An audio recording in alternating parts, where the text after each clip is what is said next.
Albin, how do I completely move over to a Bitcoin standard? I really like Bitcoin and everything it stands for. I'm not sure how to get myself 100% into a Bitcoin standard. Um, yeah, I mean, it's not, I would say I'm pretty close to living on a Bitcoin standard right now. I still pay a few bills in fiat, but every time I get paid or anytime I receive money, I convert it into Bitcoin. And then whenever I need to spend money, I just convert it to cash. It's really, it's easy to overthink these things, but it's really not that hard. And people will worry about the taxes and other implications of it. And it's just like, who cares? It's the other part too, like the tax system, the governments, the president, the policies. It's all going to change forever. It's going to continue to change and evolve. And I think that a lot of countries and leaders of those countries have realized that Bitcoin is going to be a very hard beast to tame. When you can do something for somebody anywhere in the world and they can send you value without being attached to your name, that's a centralized system's worst nightmare. And people haven't fully grasped the fact that you can do that and what the implications of that to the world are when you can do that. When you can do a job for somebody from your house, for anybody on this planet, and they can send you Bitcoin that's not attached to your name, your address, your social insurance number, that's a big problem for centralized systems. And I think they're starting to understand that. That's why, down the road, I think that all taxes will be wiped out because it's just going to be impossible for them to enforce anything. It's going to be impossible for anybody who's living outside of that system for them to enforce that. So don't overthink it.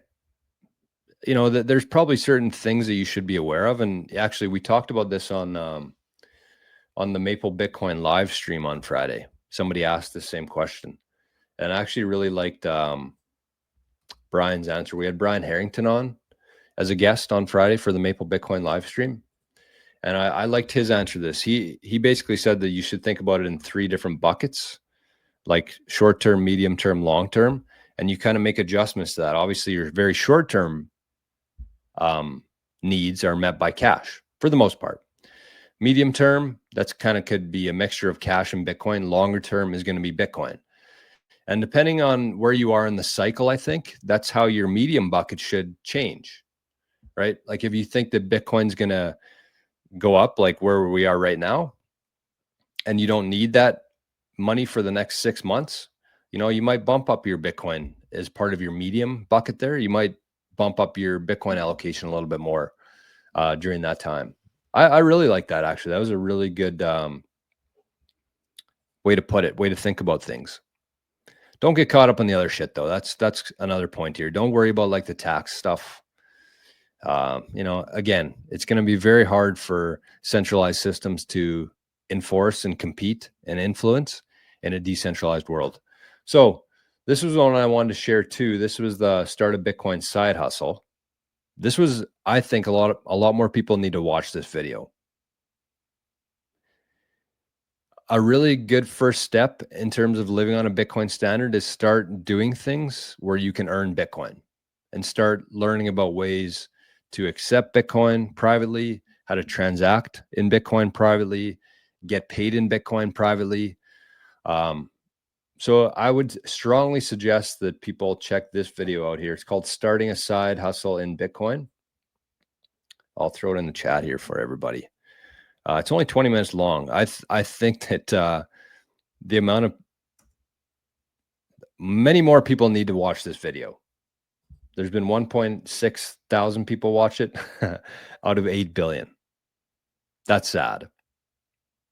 But it talks about, adding value and getting Bitcoin in return and why, how this new decentralized world is going to look because of this, because you can now put a QR code on your screen.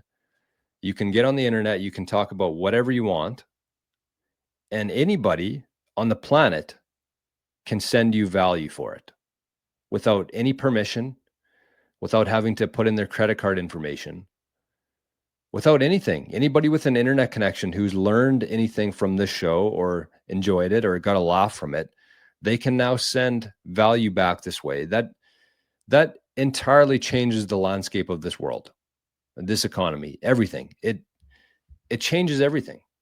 This was never possible 5 years ago. If I wanted to get you to send me, if I was streaming on YouTube 5 years ago and something I said really hit home with you, something I said changed your life, something I said, altered the course of your life, and you wanted to give me something back, there's nothing that you could have done. You would have had to maybe send PayPal, but you can't get a PayPal without your ID. You can't get a PayPal account without fully KYCing yourself. So you would be fully KYC'd. I would be fully KYC'd. There would be a fee on that. And it's in a system that's useless. That's how it looked 5 years ago. Now, you don't need any of that. You don't need the PayPal there. I have a QR code on the screen. You could send any amount, 1 sat, 5 sats, anything that you think that it's worth, without permission, without KYCing yourself, without me having to KYC that income. That's just such a huge thing. That's such a huge thing. Like crazy. But anyways, back to what I was saying there on the live. So you can actually go to Maple Bitcoin here. You can go to live, and the show we did with Brian, at the end of it, we talked about living on a Bitcoin standard and ways to get there.